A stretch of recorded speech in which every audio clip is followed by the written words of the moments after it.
Bismillahirrahmanirrahim. Assalamualaikum warahmatullahi wabarakatuh.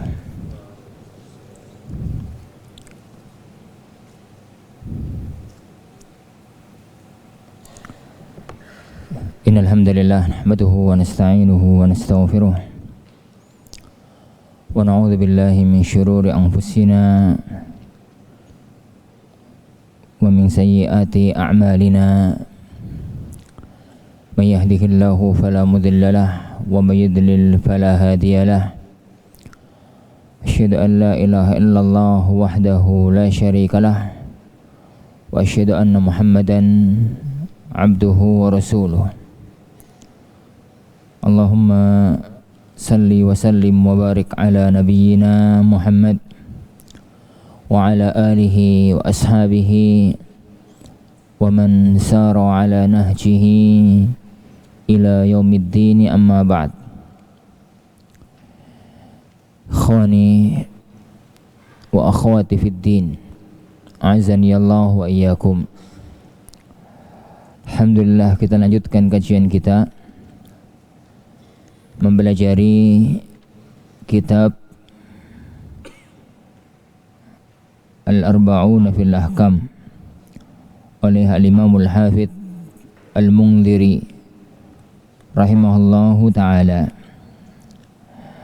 Kita sekarang masuk pada Al-Hadithut Tasi', hadis yang ke-9. An Abi Hurairah radhiyallahu an Abdurrahman ibnu Sakhr ad-Dawsi radhiyallahu anhu, anna an-nabiyya, bahwasanya Nabi sallallahu alaihi wa ala alihi wasallam qaal, idza wajada ahadukum, apabila salah satu dari kalian mendapati, min batnihi, dalam perutnya. Dalam riwayat Imam Muslim, dalam Sahih Muslim lafadznya itu fi. Idza wajada ahadukum fi batnihi. Bagaimana yang disyaratkan pada pertemuan yang kemarin, bahwa Al-Hafidh Al-Mundhiri tatkala nulis kitab ini, beliau mengandalkan hafalan, sehingga ada satu dua kata yang enggak sama dengan teks aslinya, maka itu satu kewajaran. Tapi dalam Sahih Muslim lafadznya fi. Idza wajada ahadukum min batnihi, dalam perutnya, syai'an, sesuatu. Fa ashkala alaih, lalu sulit bagi dia, rumit bagi dia. Akharaja minhu syai'un, apakah sudah ada sesuatu yang keluar darinya, minhu, kembali kepada batan. Am la, ataukah tidak, fala yakhruj, maka janganlah dia itu keluar. Dalam Sahih Muslim lafadznya fala yakhrujanna, maka janganlah keluar, minal masjidi, dari masjid, hatta yasma'a sautan au yajidariha, sampai dia itu mendengar adanya suara kentut atau mencium bau kentut. Akhrajahul Bukhari wa Muslim, diriwayatkan Imam Bukhari dan Imam Muslim. Hadis ini para ikhwatan azani Allah wa iyyakum, yakni menunjukkan bahwa apabila ada seseorang itu yang tengah-tengah sholat, dan orang itu kalau dia sholat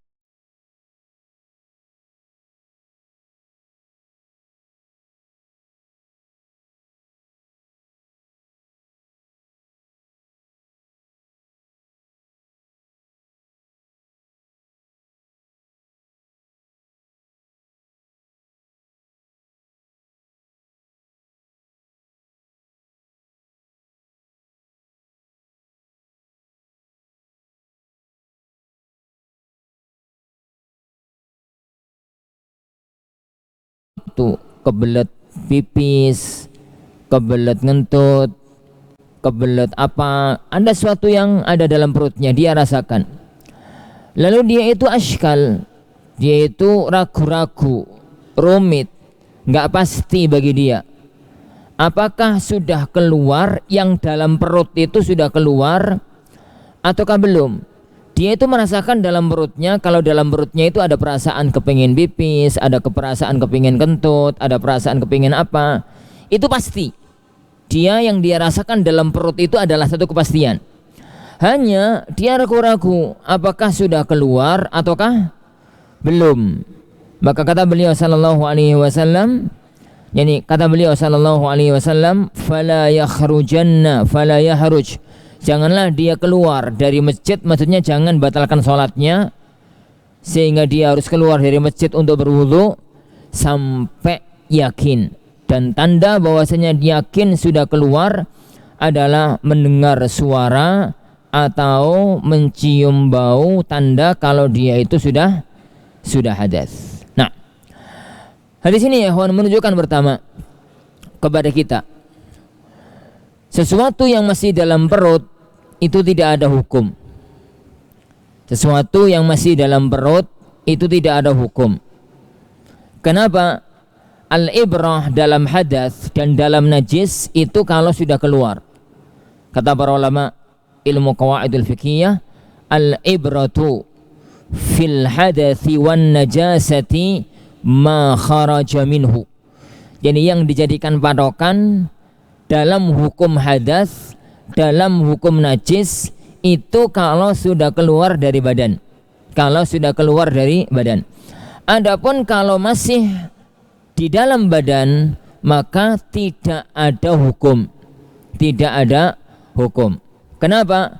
Kalau yang dalam badan itu kemudian dihukumi, yang susah kita, dalam perut kita ono air kencing, dalam perut kita ono BAB, dalam ini dalam itu ada kotoran, ada najis dan macam-macam, tidak ada hukum. Jadi situ warahmatullahi azanillahu wa iyyakum.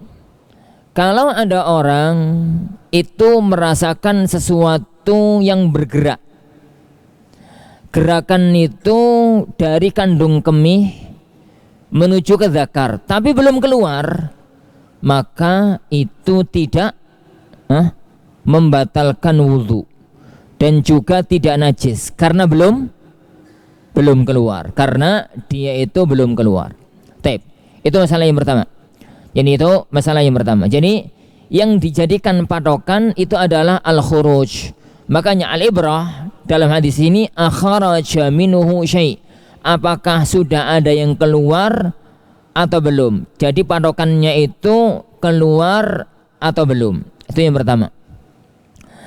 Yang kedua, ucapan beliau syai'un isim nakirah fi sighati atau fi siyaki al-itsbat.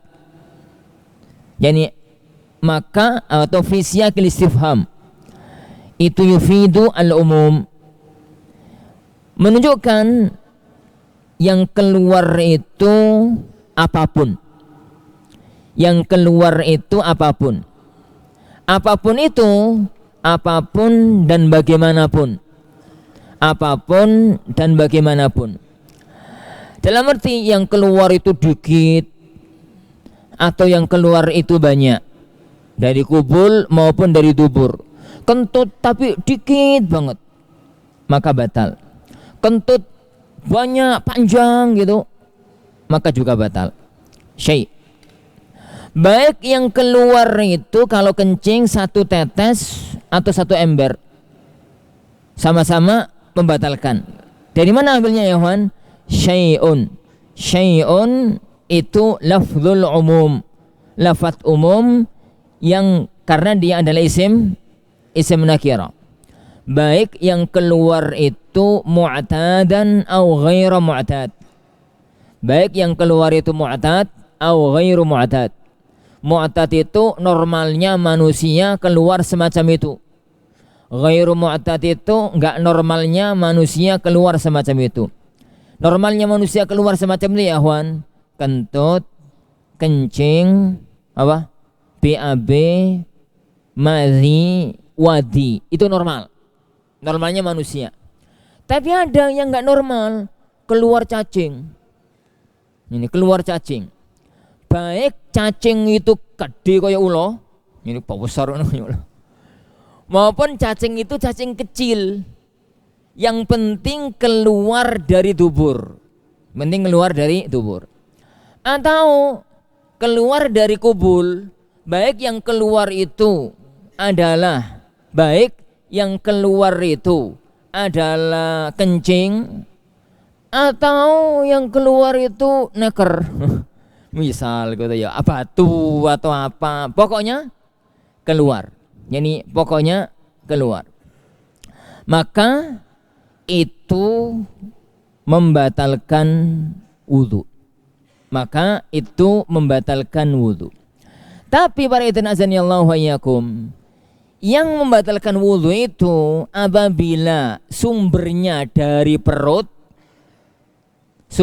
dari perut, keluarnya lewat kubul atau dubur, itu yang membatalkan wudu ijma'an. Kan ya ikhwan, lafaz hadisnya itu idza wajada ahadukum min batnihi, lafadznya batan, yani akharaja minhu syai'un, keluar sesuatu. Rangkaikan 3 lafaz ini, batan, kharaja, syai'. Keluar hukum bahwa apapun, bagaimanapun, kalau keluar dari sabilain, kubul maupun dubur, dan keluarnya minal batan, keluarnya itu dari batan, dari perut, maka itu membatalkan wudu ijma'an dengan kesepakatan para ulama. Apabila 3 rangkaian kata yang Anda sebutkan tadi, batan, khuruj, syai', itu tidak kumpul jadi satu, baru ada khilaf di kalangan ahlul ilm. Kabarnya gimana ya Juan? Keluar dari perut tapi lewat mulut.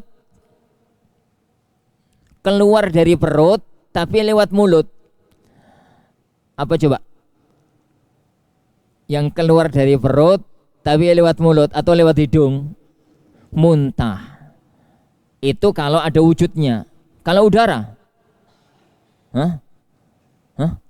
Kalau udara itu sendawa, glegeen, ya, setelah mangan keluarkan gitu tuh loh, keluar dari perut sesuatu yang itu diperselisihkan oleh para ulama, apakah itu membatalkan wudu atau tidak. Pendapat jumhur tidak. Kenapa?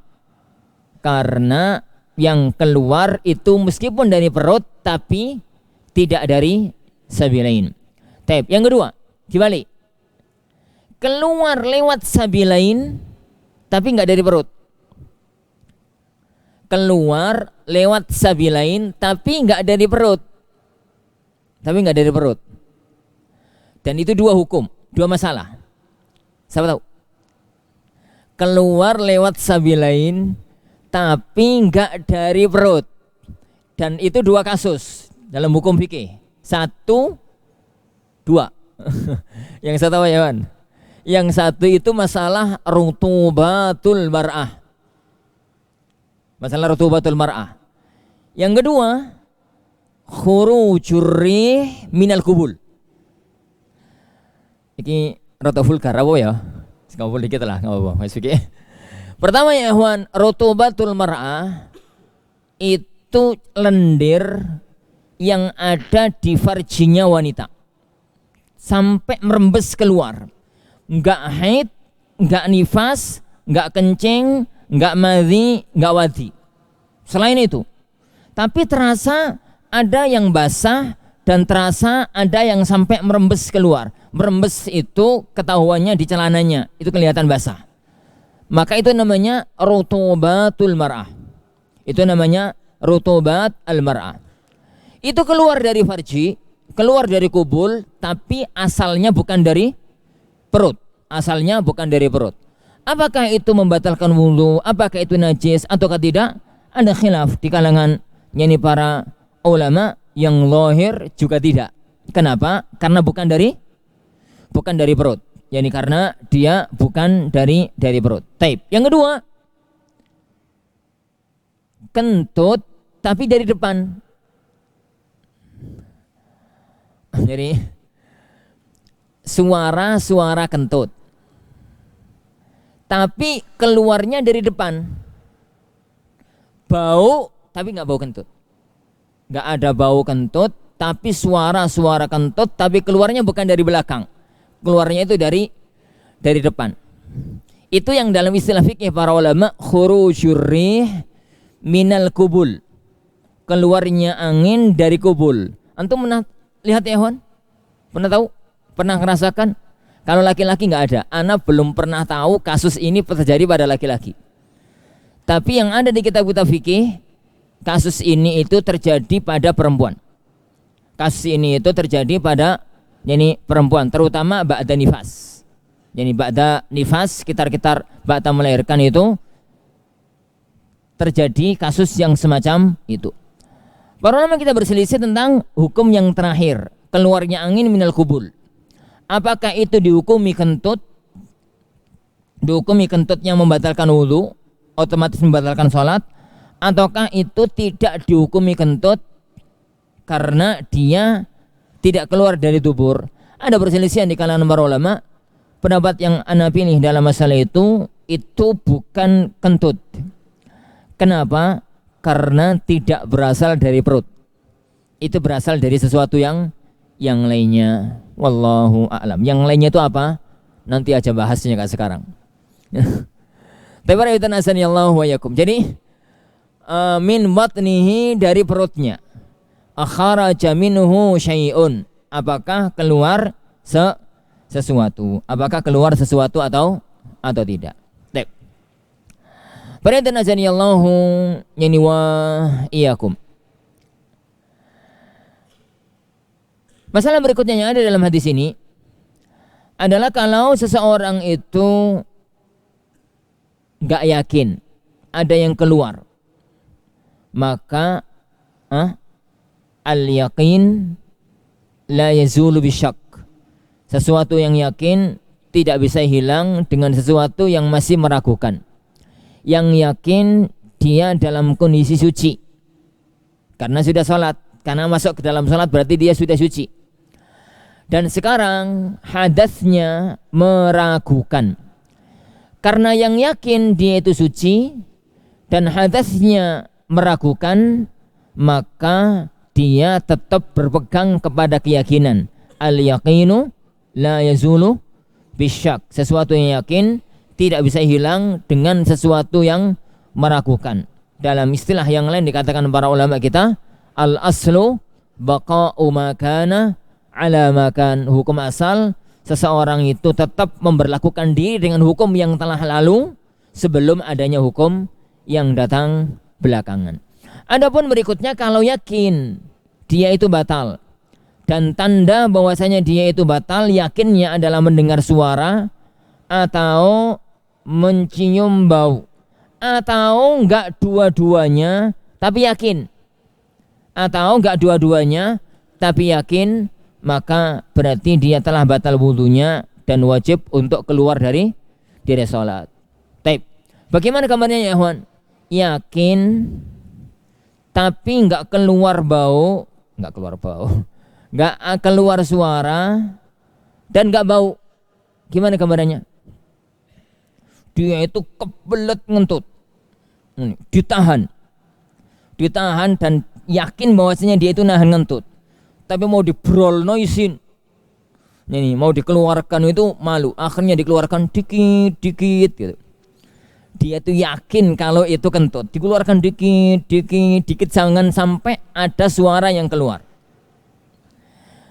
Tatkala keluar brol gitu ya, semua lego gitu perutnya, nggak ada bau karena masjidnya wangi. Jadi bau kentutnya itu kalah sama bau wanginya masjid. Tidak ada bau yang tercium dan tidak ada suara yang kedengaran. Tapi karena dia yakin, tetap harus membatalkan wudunya. Karena yasma'a sautan au yajidarihan itu misal. Contoh orang itu kalau yakin dalam kentut adalah mendengar suara atau nyanyi keluar angin. Wallahu alam bissawab. Al-haditsul ashir, hadis yang ke-10. An Aisyah, dari Aisyah radhiyallahu anha. Aisyah binti Abi Bakar As-Siddiq radhiyallahu anha qalat kharajna ma'a Rasulillah, kita keluar bersama Rasulullah sallallahu alaihi wasallam fi ba'dhi asfarihi, dalam sebagian safar beliau, hatta idza kunna bil Baida, sehingga tatkala kami itu berada di Baida, au bidzatil jaish, atau berada di daerah Zatul Jaish, in qata'a 'iqdun li, maka terputus kalung milikku. Faqama Rasulullah sallallahu alaihi wasallam ala iltimasihi, maka Rasulullah sallallahu alaihi wasallam pun mencarinya. Wa qaman nasu ma'ahu, Rasulullah, yakni para sahabat, orang-orang pun berhenti untuk mencari kalung itu. Walaisu alama, dan mereka tempat berhentinya itu tidak di tempat yang ada sumber air. Walaisa ma'ahum ma, dan mereka sendiri enggak sedang membawa air. Fa'atan nasu ila Abi Bakar, maka orang-orang pun mendatangi Abu Bakar radhiyallahu anhu. Wa qalu, dan mereka mengatakan, ala tara ma sana'at Aisyah, tidakkah engkau melihat apa yang dikerjakan oleh ibunda, oleh Aisyah? Aqamat bi Rasulillah wa bin nas, jadi gara-gara dialah yang menghentikan Rasulullah dan semua orang. Walaisu alama, padahal orang-orang itu sekarang tidak berada di sumber air, di tempat yang ada airnya. Walaisa ma'ahum, dan mereka enggak membawa air. Faja'a Abu Bakar, maka Abu Bakar pun datang. Wa Rasulullah, dan Rasulullah sallallahu alaihi wasallam wadhi'un ra'sahu ala fakhidhi, Rasulullah sallallahu alaihi wasallam sedang merebahkan kepalanya pada pahaku, pada pangkuanku. Qad nam, beliau tertidur. Faqala, maka Abu Bakar mengatakan, habasti Rasulullah, kamu itu menahan Rasulullah sallallahu alaihi wasallam, wan nasu laisu alama, dan orang-orang itu tidak sedang berada dalam air, tidak dalam sumber air. Walaysa ma'ahum ma, dan mereka sendiri enggak bawa air. Qalat, berkata Aisyah, fa'atabani Abu Bakar radhiyallahu anhu, maka Abu Bakar mengitabku. Wa qala, dan beliau mengatakan, wa qala ma sya Allah an yaqul, Abu Bakar mengatakan apa yang Allah kehendaki untuk dia katakan. Wa ja'ala yat'unu biyadihi fi khasirati, Abu Bakar pun menusuk dengan tangannya pada bagian pinggir tubuhku. Fala yamna'uni minat taharruki illa makanu Rasulillah, maka tidak ada yang menghalangi aku untuk bergerak kecuali posisinya Rasulullah sallallahu alaihi wasallam ala fakhidhi, yang sedang berada di pangkuanku, sedang berada di atas pahaku. Fanama, beliau pun tertidur. Hatta asbaha ala ghairi ma, sehingga pagi-pagi hari, yakni beliau terbangun enggak ada air. Fa anzalallahu ta'ala ayat at-tayammumi, maka Allah Subhanahu wa ta'ala menurunkan ayat tayammum. Fatayammamu wasallu, jadi mereka pun tayammum lalu salat. Faqala Usaid ibnu Husain, maka berkata Usaid ibnu Husain, lafaz ya ikhwan, fatayammamu, mereka itu tayammum. Wasallu, lafaz wasallu tidak ada dalam Sahih Muslim. Yani lafaz Sahih Muslim sampai pada lafaz fatayammamu. Faqala Usaid ibnu Husain, berkata Usaid ibnu Husain, dalam Sahih Muslim bukan Usaid ibnu Husain, Usaid ibnu Hudhair dalam catatan kaki. Kadza bil asal Husain was-shawab kama fi Muslim, dan yang benar sebagaimana dalam Sahih Muslim, Hudhair radhiyallahu an wa huwa ahadun nuqaba, dan beliau adalah salah satu di antara naqib. Ma hiya bi awwali barakatikum ya ala Abu Bakrin, ya ala Abi Bakar, ini bukan keberkahan pertama kali dari kalian wahai keluarga Abu Bakar. Qalat Aisyah radhiyallahu anha, lalu Aisyah berkata radhiyallahu anha, fa ba'athna al-ba'ir alladhi kuntu alaihi, Yani kami pun membangkitkan, menjadikan bangun onta yang aku naiki. Fawajadnal 'iqda tahtahu. Ternyata kami dapatkan kalung itu ada di bawah onta. Kharajahul Bukhari wa Muslim. Tapi hadis ini kita baca dari awal. Cerita dari Ibunda Aisyah radhiyallahu anha. Kata beliau tadi, kharajna ma'a Rasulillah. Kami keluar bersama Rasulullah sallallahu alaihi wasallam fi ba'dhi asfarihi, dalam sebagian safar beliau. Kebiasaannya beliau sallallahu alaihi wasallam itu kalau safar, maka beliau itu bawa istrinya.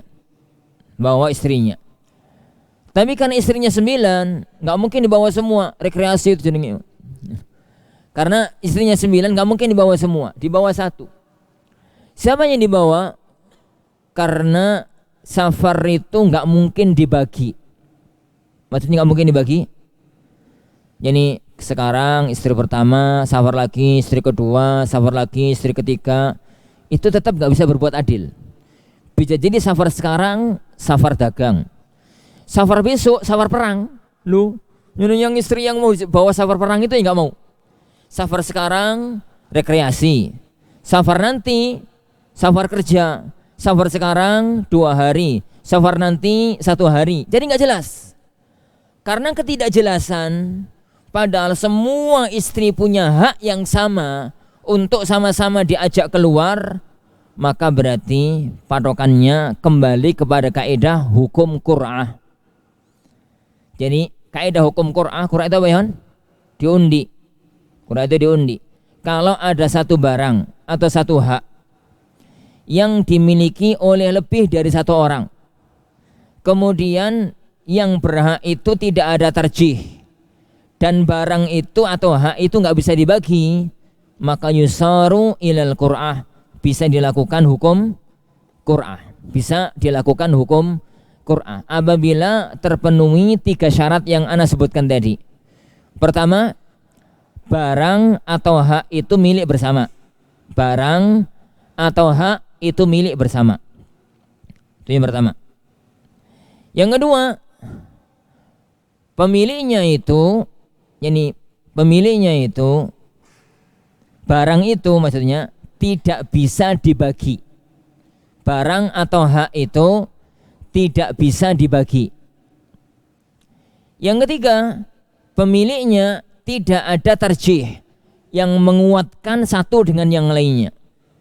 Apabila 3 syarat ini terpenuhi, maka berlaku hukum qur'ah.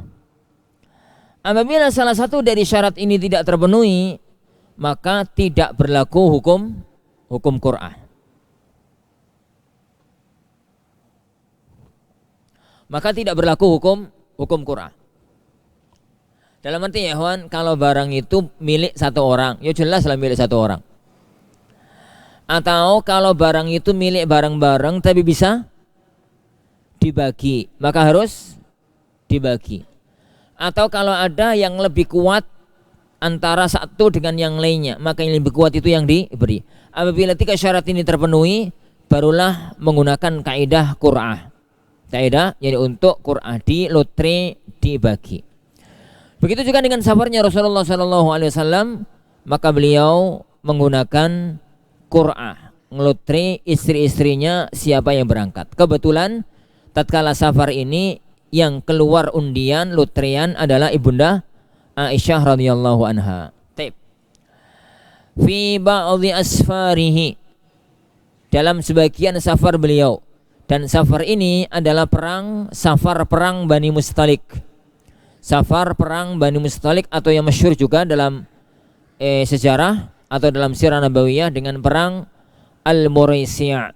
Jadi perang Al-Muraisi'. Perang itu terjadi kapan ya, pasca Khandaq. Jadi pasca Khandaq terjadi di atau sebelum Khandaq. Pokoknya yang terjadi di tahun yang kelima. Tahun yang kelima bulan Sya'ban, seingat anak. Jadi bulan Sya'ban tahun ke-5 Hijriyah. Tahun ke-5 Hijriyah. Pulang dari perang. tatkala mereka idza kunna bil baida, tatkala kami di Baida. Baida itu makanun bainal Madinati wa Khaybar, satu tempat antara Madinah dan Khaybar. Sebagian ulama mengatakan Baida itu tempat di pinggir Dzulhulaifah, atau Dzulhulaifahnya itu sendiri. Itu Baida, jadi itu Baida. Atau bidzatil jaish. Dzatul jaish itu juga dikatakan oleh para ulama tempat yang ada di pinggirnya Baida, tempat antara Madinah dan Khaybar yang itu pinggir Baida. Atau tempat yang di dekat Dzulhulaifah, yang agak tinggi, daerah yang agak tinggi di dekat Dzulhulaifah. Jadi nggak jelas apakah yang ragu-ragu ini Aisyah sendiri ataukah yang ragu-ragu ini perawinya. Apapun namanya tidak berpengaruh, karena mau itu di Baida, mau itu di Dzatil Jaish, maka itu tidak berpengaruh kepada hukum. Tidak ada pengaruhnya yakni kepada hukum. Ini yang dalam ilmu riwayat yang diistilahkan oleh para ulama yakni kelupaan atau lupa yang tidak punya illah, yakni hadisiyah, yang tidak punya cacat hukum. Kenapa? Mau di Baida, mau di Dzatil Jaish, tidak ada pengaruh hukumnya. Ucapan beliau, inqata'a iqdun li, terputus kalungku. Kalung ini bukan kalungnya Aisyah radhiyallahu anha. Kalung ini adalah kalungnya kakak beliau, Asma, mbak beliau Asma binti Abi Bakar, yang dipinjam oleh Aisyah karena beliau yang kebagian nemani perjalanan Rasulullah sallallahu alaihi wasallam. Pada waktu yang Rasulullah sallallahu alaihi wasallam itu ngelutre ngundi istri-istrinya untuk berangkat safar, ketahuan bahwasanya yang keluar adalah Aisyah, maka beliau ingin untuk dalam perjalanan itu tampil secantik mungkin di hadapan Rasulullah sallallahu alaihi wasallam. Akhirnya beliau pinjam perhiasan kalung kepada kakaknya Asma binti Abi Bakar. Dan itu menunjukkan kepada kita bagaimana seharusnya dalam berumah tangga. Jadi seharusnya di dalam berumah tangga seorang laki-laki atau seorang wanita berusaha untuk tampil cantik di depan suaminya, dan seorang laki-laki berusaha untuk tampil ganteng di hadapan istrinya. Kenapa? Karena manusia itu punya sifat dasar, senang dengan keindahan, senang dengan kecantikan, senang dengan kegantengan. Itu fitrah manusia. Fitrah yani manusia. Makanya kata Ibnu Abdullah bin Abbas dahulu mengatakan, inni la atazayyanu limraati kama uhibbu an tatazayyana li. Aku itu berusaha tampil keren gitu ya, tampil ganteng di depan istriku sebagaimana aku kepingin untuk istriku itu tampil cantik di hadapanku. Nah, jadi inqata'a iqdun li. Jadi apa tadi? Kalung ini bukan kalungnya Aisyah. Kalung ini kalungnya Asma. Dari mana kita tahu? Dari jam'ur riwayat. Kalau kita gabungkan antara riwayat ini dengan semua riwayat-riwayat yang lain, ketahuan bahwasanya kalung ini adalah kalung dari Asma, bukan kalungnya Aisyah. Kenapa kalungnya Asma kok beliau mengatakan iqdun li? Penyandaran tuh ya ikhwan. Bisa jadi penyandaran al-milk, bisa jadi penyandaran pemakaian. Karena barang itu sedang saya pakai, saya katakan ini barangku, rumahku, gitu ya. Contoh kalau ada orang itu ngontrak di sebuah rumah, ngontrak di sebuah rumah. Kemudian tatkala dia ngontrak, itu dia mengatakan kepada orang-orang, yuk mampir rumahku yuk, gitu. Boleh apa tidak ya, Hon? Boleh. Meskipun itu bukan rumahnya, tapi rumah yang sekarang dia tempati, rumah yang sekarang dia pakai, karena dia sedang memakainya, boleh menyandarkan rumah itu kepada dirinya. Itu bukan penyandaran kepemilikan, tapi penyandaran pemakaian. Jadi, adapun kalau dia pemiliknya, ya berarti penyandaran pemakaian. Aisyah tatkala mengatakan iqdun li, itu bukan penyandaran kepemilikan tapi penyandaran pemakaian, dan itu boleh, nggak ada masalah. Taifaqama Rasulullah sallallahu alaihi wasallam awal timasihi, Rasulullah sallallahu alaihi wasallam itu lalu mencarinya, dan ini perhatian seorang suami pada istrinya. Tatkala ada barangnya, terutama barang yang mahal yang berharga itu hilang, maka dicari yakni oleh beliau sallallahu alaihi yakni wa ala alihi wasallam. Dan karena Rasulullah mencari, para sahabat pun ikut-ikutan mencari. Tapi ada sesuatu yang sangat mengkhawatirkan. Kenapa? Tempat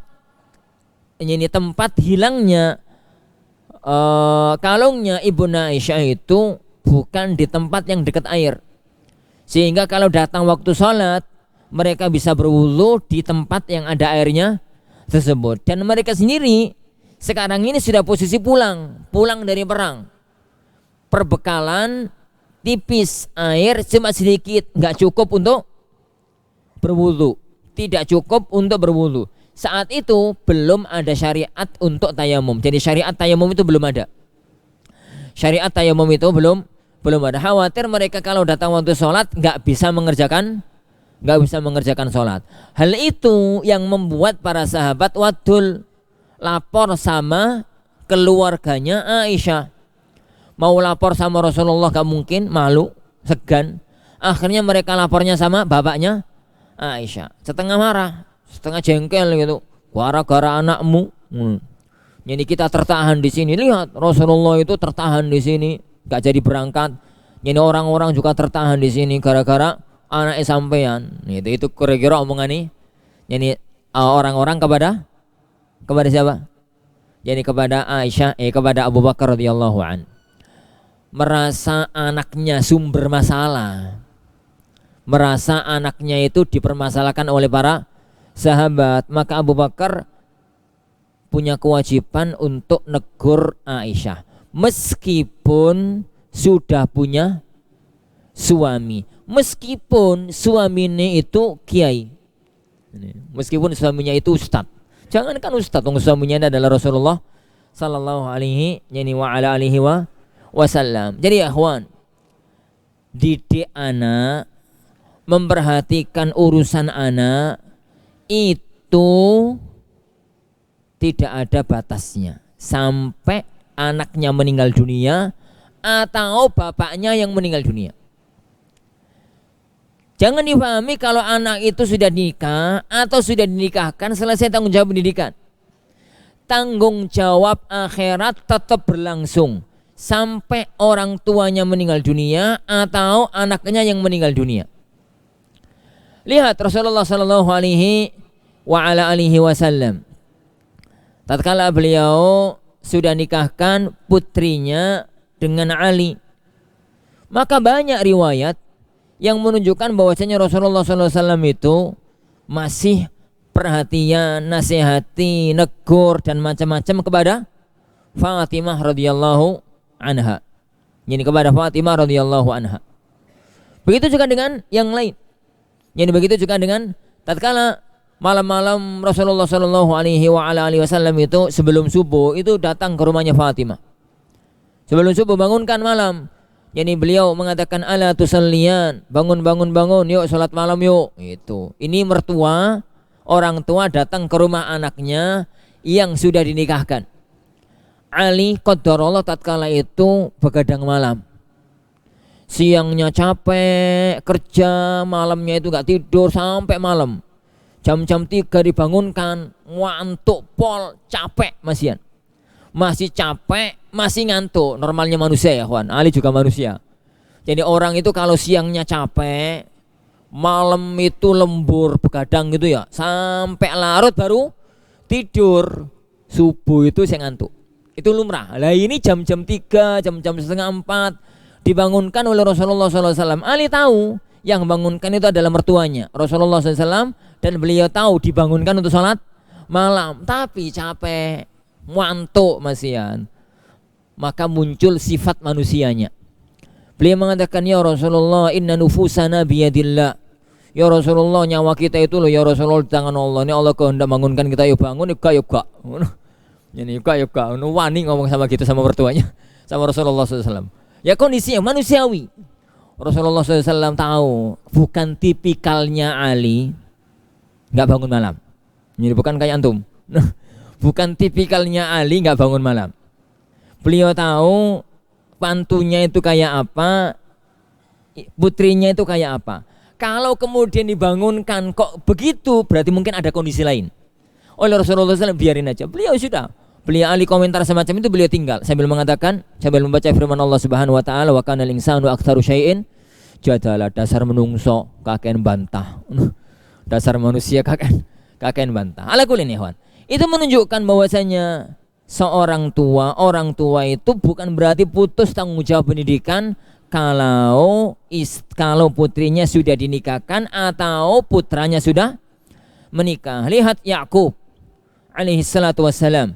Tatkala beliau jelang meninggal dunia ngumpulkan anak-anaknya. Anak-anak sudah pada nikah semua, sudah banyak nikah semua. Jadi beliau mengatakan, "Ma ta'buduna mim ba'di?" Apa yang kalian sembah setelah aku. Ini macam itu. Begitu juga dengan Rasulullah. Yani sallallahu alaihi wasallam. Lah, Abu Bakar sangat memahami masalah ini. Bahwasanya Aisyah itu sedang dipermasalahkan oleh para sahabat dalam urusan agama, dalam urusan akhirat, bukan urusan dunia. Mereka itu tidak mempermasalahkan harus bantu Rasulullah cari kalung. Mereka tidak mempermasalahkan harus melakukan itu karena mereka tahu itu ono pahalai. Yang mereka permasalahkan ini tuh bukan tempat air. Kita nggak bawa air. Nanti kalau terlambat di sini nggak ketemu air, terus datang waktu sholat bagaimana? Itu yang mereka permasalahkan. Karena sahabat Abu Bakar faham banget kalau yang dipermasalahkan oleh para sahabat adalah masalah akhirat, maka kewajiban orang tua untuk apa?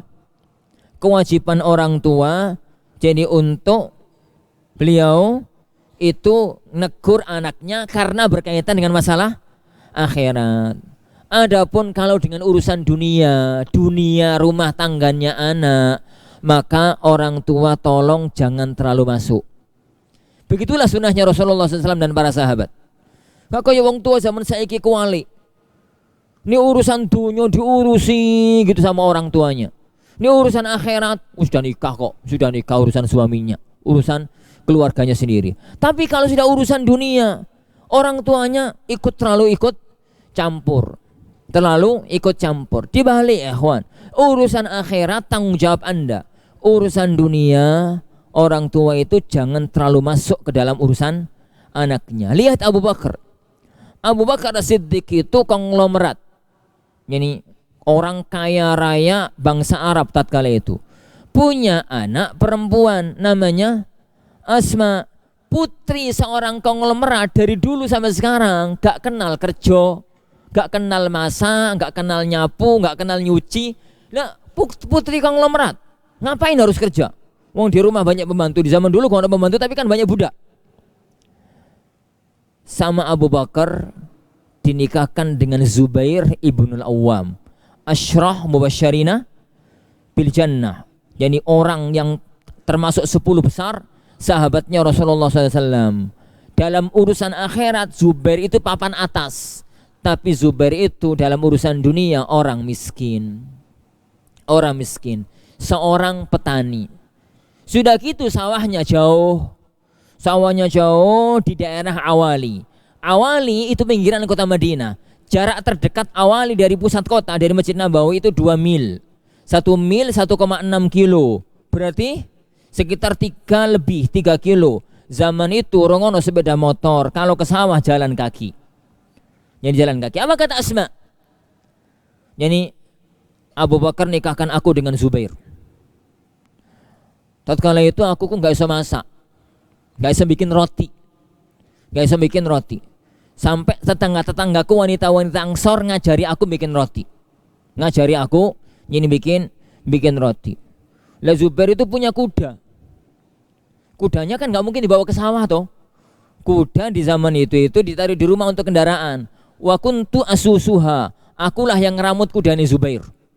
Jadi putri konglomerat asalnya nggak pernah kerja, saiki masak ngeramut kuda. ngeramut kuda. Jadi terus aku itu harus membawa, jadi setelah masak gitu kan nggak harus ngirim Suaminya untuk sarapan bawa bawa makanan sambil bawa biji korma. Jalan dari rumah sampai Awali 3 kilo ya kawan.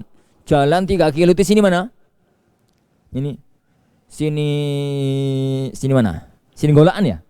Sini Golaan lah kira-kira. Itu 3 kilo jalan. Ya kawan. Jalan. Kalau sini puskesmas 1,5 kilo. Lemek kan tuh. Jadi 3 kilo jalan. Sampai sana kemudian baru pulang dan macam-macamnya. Lah, kondisi putrinya yang semacam itu diketahui dengan pasti oleh Abu Bakar. Abu Bakar nggak ikut-ikutan campur, nggak terlalu campur masuk, nggak terlalu ikut-ikutan, nggak terlalu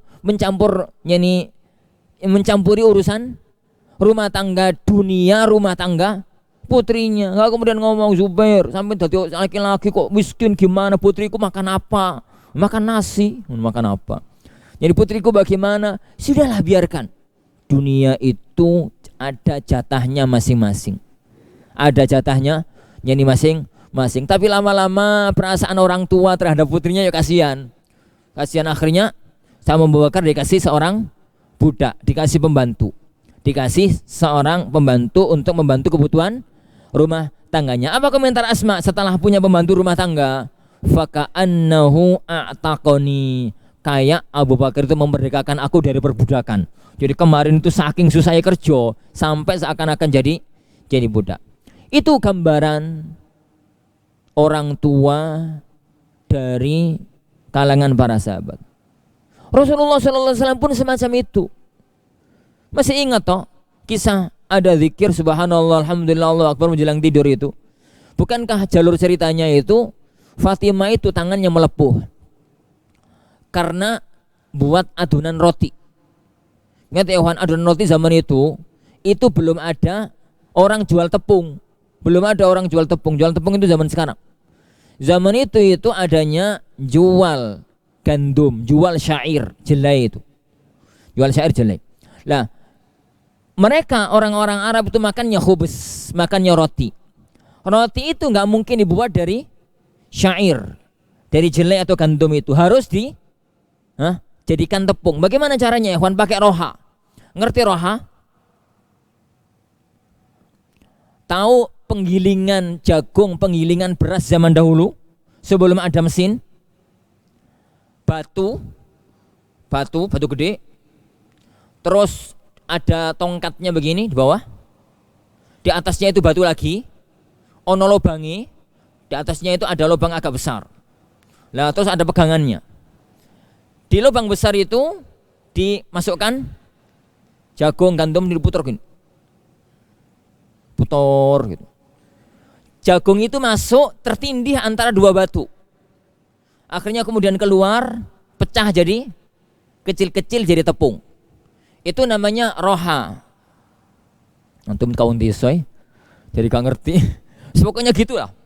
Lah, buat makanan ya kawan, model semacam itu tuh berat, capek. Tangannya capek, tangannya itunya juga sampai melepuh.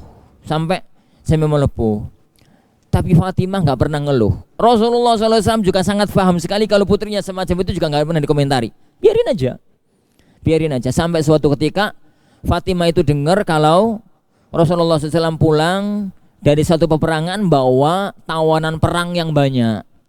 Nah, Fatimah ngomong sama suaminya, Mas, ngomong apa bo? Ini ngomong apa? Minta satu orang gitu loh untuk bantu pekerjaan rumah tangga. Karena kondisi semacam itu, Ali mengatakan nggak mau, malu, izin. Sampean dewe ngomong apa dewe? Sampean ngomong apa samanya nih? Ya anti sendirilah yang ngomong sama abah. Ya wis, akhirnya Fatimah yang berangkat. Ternyata di rumahnya Rasulullah SAW tidak ada, ketemu sama Ibunda Aisyah. Dia ceritakan semua yang dia inginkan. Rasulullah SAW malam-malam pada Isya gitu pulang, gak sempat duduk, langsung diceritakan oleh Aisyah bahwasanya tadi putrinya datang, ngomong begini, ngomong begitu. Gak sempat istirahat, keluar lagi ke rumah Fatimah. Rumah Fatimah itu beda gang sama rumahnya Rasulullah. Jadi Masjid Nabawi sebelah timur itu rumahnya Aisyah. Yani jajaran antara rumahnya Aisyah, Zainab sama Hafsah, seingat Ani itu jajaran. Di belakangnya itu ada gang. Lah, setelah gang itu rumahnya Fatimah. Kok ngerti Ustaz? Empu, pokoknya ngerti. Setelah gang itu rumahnya Fatimah. Yani kalau jarak sekarang dari kuburan Rasulullah SAW itu sebelum Baqi. Setelah rumahnya Fatimah, di belakangnya tadi, di sebelah timurnya lagi itu ada lapangan. Lapangan itu adalah tempat salat jenazah. Lapangan itu tempat salat jenazah. Anak katakan ya dari kemarin, gambarkan kehidupan di zaman Rasulullah. Sehingga tatkala antum baca hadis itu menggambarkan kondisi Madinah di zaman Rasulullah, jangan gambarkan Sorowo. Jadi tatkala kemudian Rasulullah SAW malam-malam itu kemudian capek-capek, kemudian langsung keluar ke rumahnya Fatimah, gambarkannya rumahnya Fatimah itu tonggoan dengan rumahnya Rasulullah SAW itu tetanggaan, mepet gitu, beda gang, jadi beda gang sebelahnya. Jadi beliau keluar dan jalan di waktu itu sab'at azruq, gang-gang, jalan-jalanan di waktu itu 7 dhira. 1 dhira itu dari sini sampai sini 48 cm, sekitar 7 kilo. 7 kilo. 7 dhira berarti 3,5 meter. Ya lebih besar dikit daripada apa? Daripada jalan-jalan di kampung-kampung itu. Jalan kampung-kampung itu 2,5. Ini 2,5 sekitar itu. Itu 3 meter sampai 3,5 meter. Itu dulu gang-gang kota Madinah. Jadi gang-gang yang ada di kota Madinah. Berangkat kemudian yani sampai kemudian malah Rasulullah SAW mengajari untuk berzikir jadi sebelum tidur tersebut. Anda nggak sedang bahas itu. Yang penting ya ikhwan, kalau di urusan akhirat orang tua penuh punya tanggung jawab. Sampai pun istrinya, sampai pun putrinya itu masih sudah menikah. Adapun kalau dalam urusan dunia jangan terlalu campur tangan. Yani jangan terlalu campur tangan. Biarkan anak pada dunia mereka, dan kalau memang harus membantu maka membantulah, tapi jangan terlalu dicampur tangani urusan rumah tangga dari anak-anak kita. Nah, Allahu yani wa iyyakum. Sampai mana tadi? Abu Bakar karena merasa kasus ini adalah kasus akhirat, maka beliau segera mendatangi putrinya yang tatkala itu sedang di kemah bersama Rasulullah SAW. Bukan di rumah loh ya, karena ini di perjalanan. Di kemah bersama Rasulullah Sallallahu Alaihi Wasallam. Rasulullah capek safar, sudah gitu cari-cari muter-muter, jadi kalau nggak ketemu gitu ya akhirnya ketiduran. Aisyah itu jadi Rasulullah ketiduran, jadi bukan di bantal, rawan bantal pada waktu itu. Kenapa? Ini perjalanan ya Ikhwan. Ini perjalanan di tengah-tengah safar. Ya safar zaman itu masuk nggak bantal, nggak kasur. Yos tidur apa adanya. Beliau tidur di pangkuan istrinya Aisyah radhiyallahu anha. Jadi pangkuan istrinya. Padahal terpaut umur yang sangat jauh. Rasulullah SAW itu umurnya tatkala kejadian ini kapan? Berapa kira-kira? Rasulullah SAW tatkala nikah dengan Aisyah umur berapa? Rasulullah tatkala nikah dengan Aisyah umur berapa ya Hon? Umur berapa? Umur 50. Umur 50 tahun. Aisyah tatkala itu umur 6 tahun. Aisyah tatkala itu umur 6 tahun. Jadi kejadian ini di tahun yang kelima Hijriyah. Padahal Aisyah yani dinikahi Rasulullah SAW itu 3 tahun sebelum hijrah. Berarti umur Rasulullah SAW tatkala kejadian ini itu 58 tahun. Wis mbah-mbah. Sudah mbah-mbah. Umur Rasulullah tatkala kejadian ini, kasus ini, umur beliau itu 58 tahun, tapi masih sangat romantis dengan istrinya. Jadi masih sangat romantis dengan istrinya. Apa faktornya? Itu kajian sendiri ya, Juan. Itu kajian tersendiri, bukan kajian sekarang. Ini kajian fikih. Mana tadi? Jadi terus di bangkuanku. Kemudian Abu Bakar masuk. Ini yu'atibu atabani Abu Bakar. Apa itu itab? Ya, Juan? Mencela dalam bahasa Arab itu ada level. Level yang paling tinggi syatam. Di bawahnya laum, di bawahnya lagi itab. Jadi ini nyeneni ya, kan marahi dengan bahasa yang kasar itu, bentak-bentak, itu namanya syatam. Kalau agak halusan itu laum. Ini halus sekali tapi tetap marahi, itu namanya itab. Itu bahasa Indonesia apa? Makanya anak tadi kan terjemahkan, karena mau terjemahkan dengan memarahi itu aku nggak serak dengan bahasa marahi. Terjemahkan dengan bahasa apa? Memaki, apalagi maki. Bukan ya, ikhwan, itab itu apa ya? Mengungkapkan rasa jengkel, mengungkapkan rasa marah, tapi menggunakan bahasa yang sangat lembut. Semunalah kira-kira pokok itab. Pokok itab. Fa'atabani. Yani fa'atabani. Abu Bakar gak sopan men, anak nyebut orang tua nih Abu Bakar gitu ya. Ada dua kemungkinan. Kenapa Aisyah kok tidak mengatakan fa'atabani abi, tapi kok mengatakan fa'atabani Abu Bakar? Kemungkinan yang pertama, dalam adat kebiasaan bangsa Arab yang semacam ini itu termasuk sopan. Dan ini kemungkinan yang paling kuat. Kenapa? Ya negeri kita dengan negeri mereka itu beda ya. Negeri kita itu penuh dengan basa-basi. Negeri mereka itu enggak penuh dengan basa-basi. Coba lihat. Rasulullah SAW itu kalau manggil Umar, ya Umar, padahal mertuani. Rasulullah SAW kalau manggil Abu Bakar, ya Abu Bakar, padahal mertuani. Ini. Begitu juga dengan Umar kalau manggil Ali, ya Ali, padahal mertuani. Ali itu mertuanya Abu Bakar toh? Mertuanya Umar toh? Iya. Ali itu punya anak namanya Ummu Kulsum, Ali bin Abi Thalib. Punya anak namanya Ummu Kulsum. Punya anak dari Fatimah. Jadi beliau itu punya anak dari Fatimah 4 atau 5, Hasan, Husain, Zainab sama Ummu Kulsum. Ummu Kulsum itu bungsu yang paling kecil. Lah Ummu Kulsum itu jadi anak dari siapa? Anak dari Fatimah dari Ali bin Abi Thalib. Itu pada waktu Umar bin Khattab jadi khalifah, Umar itu ngelamar Ummu Kulsum. Jadi Umar ku sembah-mbah ngelamar Ummu Kulsum yang tatkala itu masih kecil. Akhirnya dinikahkan. Jadi akhirnya dinikahkan. Lahir seorang anak dari hasil pernikahan mereka berdua, namanya lupa. Namanya lupa. Yang penting dinikahkan. Jadi Ali itu mertuanya Umar. Tapi tatkala Umar manggil Ali, ya Ali. Wahai. Jadi lucu ya. Jadi Ali itu menantunya Rasulullah. Rasulullah SAW itu punya mertua namanya Umar. Umar itu nikah sama cucunya Rasulullah. Iku wong Jawa seneng wong itu.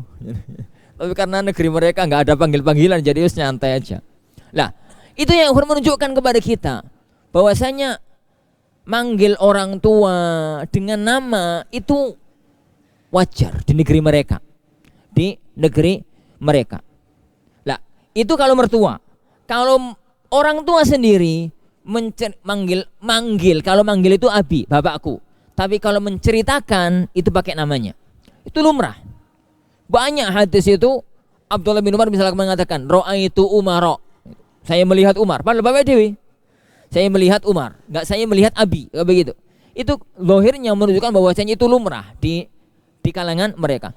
Makanya ya Ikhwan, adat kebiasaan yang semacam ini jangan kemudian diambil faidah. Gak karu-karuan nanti ya Ikhwan.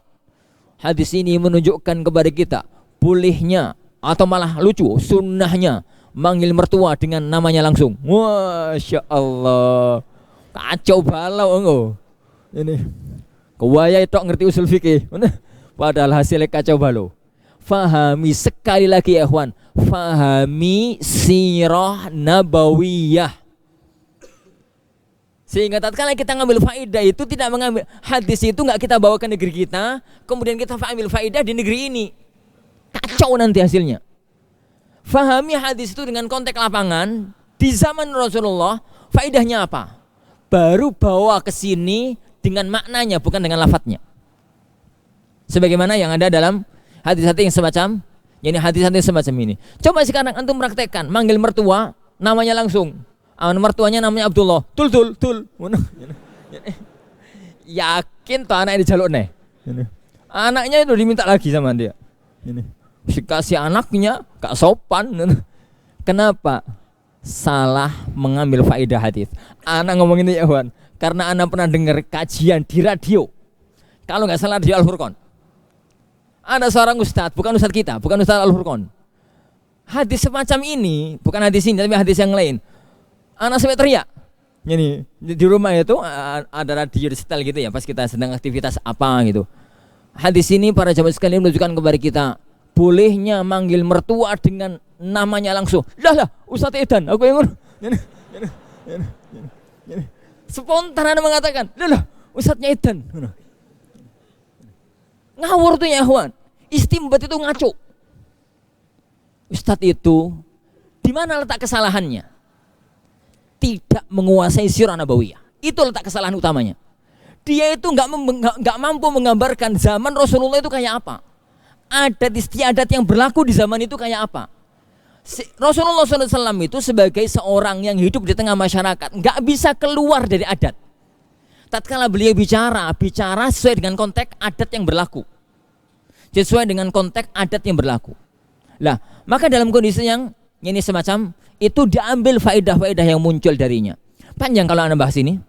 Yani memahami fikih urf, memahami ikhwan fikih urf untuk mampu mengambil hukum di negeri mereka untuk kemudian kita bawa ke negeri kita dengan urf yang ada pada negeri mereka. Maka ya ikhwan, antum jangan tiru Aisyah. Jadi tatkala dalam hadis ini ceritakan bapaknya sampai namanya ya Hasan ngono. Ki wingi kemarin ya ikhwan, aku ketemu Hasan. Hasan sapa Mas? Bapakku dhewe. Kepiye itu.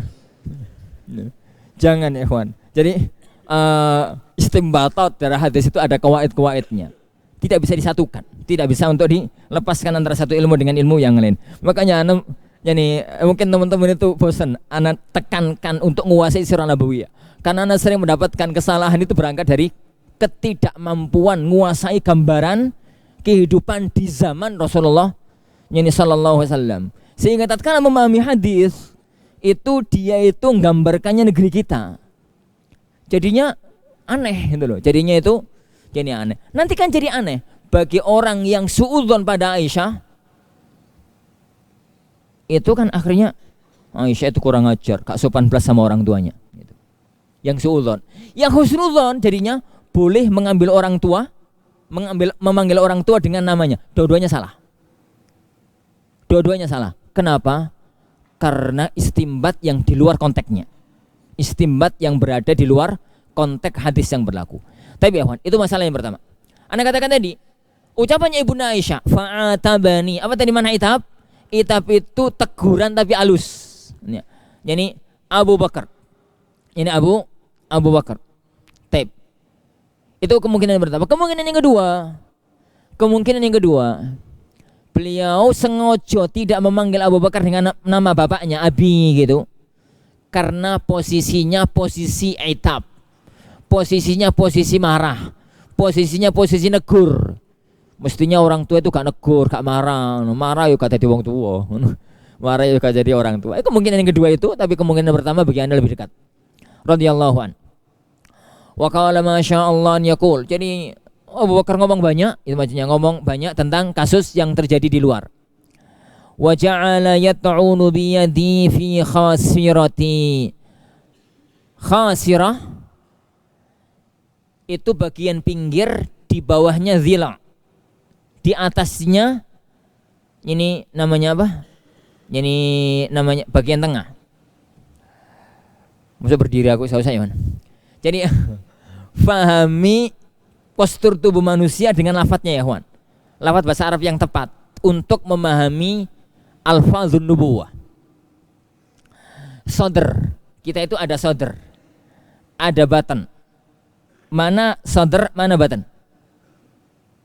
As-sodru itu anggota badan yang ketutup sama adla. Jadi yang ketutup sama zila. Tulang apa ini namanya? Tulang rusuk. anggota badan yang ketutup tulang rusuk itu namanya sadr.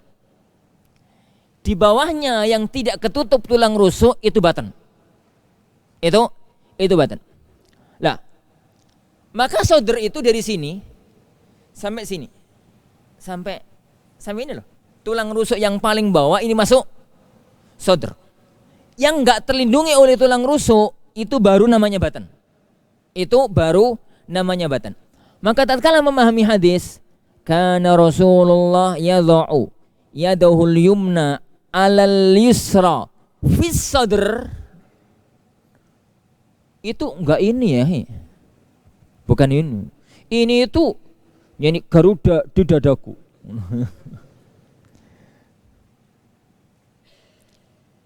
Tapi as-sadr di situ adalah as-sadr yang bawah. Sadr yang bawah. Orang itu kalau sholat, kalau tubuhnya normal, tangannya normal, kalau dia itu tekukkan tangan kanan, tekukkan tangan kiri, jangan naikkan, jangan turunkan, itu di sadr. Jadi tangan itu yang sedekapkan, jangan dinaikkan, jangan diturunkan, itu letaknya di sadr. Makanya kan Syekh Bakar Abu Zaid jengkel dengan orang yang sholatnya kayak gini. Sampai beliau nulis risalah khusus namanya La Jadida fi Ahkamis Shalah. Gak ada yang baru dalam fikih sholat. Kemudian fikih muncul abad 14. 14 abad gak ada fikih itu tiba-tiba muncul zaman ini. Salah satunya adalah ini. Dari mana kesalahannya ya Ikhwan? Memahami sadr pakai bahasa Indonesia. Sodrun. Buka Kamut Mahmud Yunus. Dada. Gitu. Ruwet ya Wan. Wallahi. Fikih kalau difahami tidak dengan konteksnya itu jadi lucu. Wallahi Wan. Fikih itu kalau tidak difahami dengan bagaimana para ulama memahaminya itu jadi lucu. Gak punya pancingnya.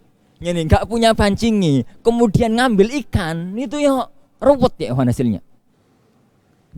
Pancing itu loh ya Wan, pancing itu loh, pegang pancing itu. Anda katakan pancingnya kemarin apa? Bahasa Arab yang kokoh sama usul fikih yang kokoh, itu pancingnya. Baru memahami istinbat yang kokoh, yang benar. Kan akhirnya jadi begitu, sadr, akhirnya begini. Terus bilang kalau begini salah, itu masalah ya Wan. Masalah.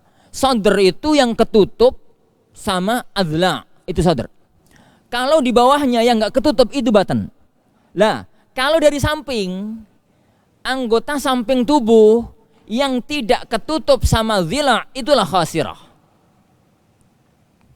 Untuk melihat samping, samping ini dari atas itu ketutup adla, tulang rusuk, gitu ya di sini. Lah, sampai bawah sebelum tulang apa namanya nih? Sebelum tulang pinggul. Sebelum tulang pinggul, yakni area yang kosong itu khasirah. Itu khasirah. Bahasanya apa Yohan?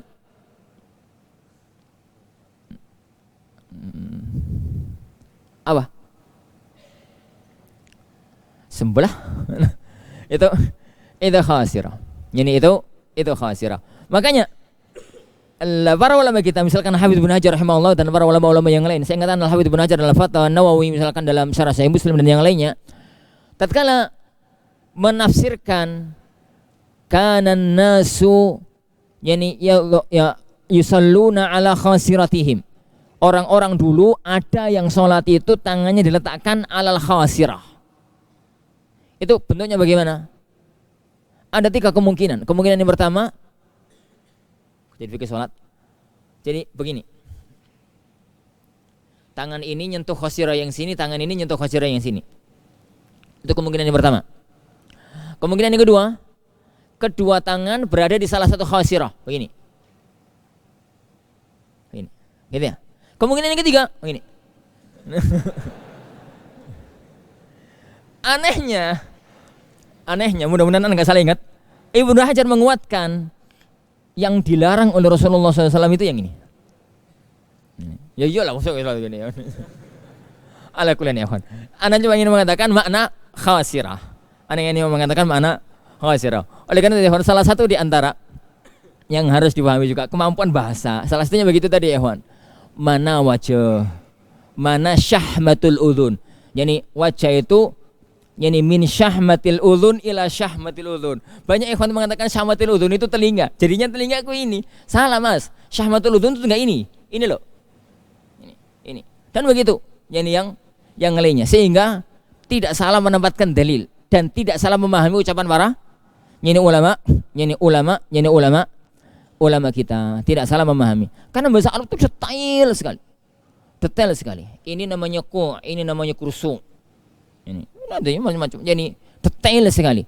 Dan itu salah satu di antara sebab kenapa Allah memilih bahasa Arab sebagai bahasa wahyu. Kembali. Faja'ala yat'unu fi yadihi fi khasirati. Menusuk di senggol gitu loh, senggol. Fala yamna'uni minat taharruk. Aku enggak gerak. Meskipun agak sakit tapi enggak gerak karena Rasulullah SAW sedang tertidur. Rasulullah SAW sedang tertidur. Tip. Ini yang Anda katakan tadi ya, Ikhwan. Bolehnya atau seharusnya orang tua itu punya kewajiban tetap ngurusi agama putrinya meskipun putrinya itu sudah menikah. Tip. Sehingga pagi-pagi hari nggak ada air, bangun-bangun nggak ada air, belum turun syariat tayammum. Maka saat itu turunlah ayat tayammum. Fa anzalallahu ta'ala ayat tayammum. Maka Allah Subhanahu wa taala menurunkan ayat tayammum. Fa tayammamu, akhirnya mereka tayammum. Dan akhirnya mereka tayammum, otomatis mereka kemudian salat, kemudian salat. Tep. Selesai masalah, berarti mereka bisa salat meskipun tidak menemukan air. Faqala Usaid ibn Hudzair radhiyallahu an wa huwa ahadun nuqaba. Apa itu nuqaba ya, Hon? Apa itu nuqaba? Di mana ada istilah an-nuqaba dalam ilmu syar'i? Di mana ada istilah an-nuqaba ya, akhwan, dalam ilmu syar'i? Dalam sirah nabawiyah. Kembali di sirah. Dalam sirah nabawiyah. Taib. Di posisi mana ada istilah nuqaba dalam sirah nabawiyah? Pada waktu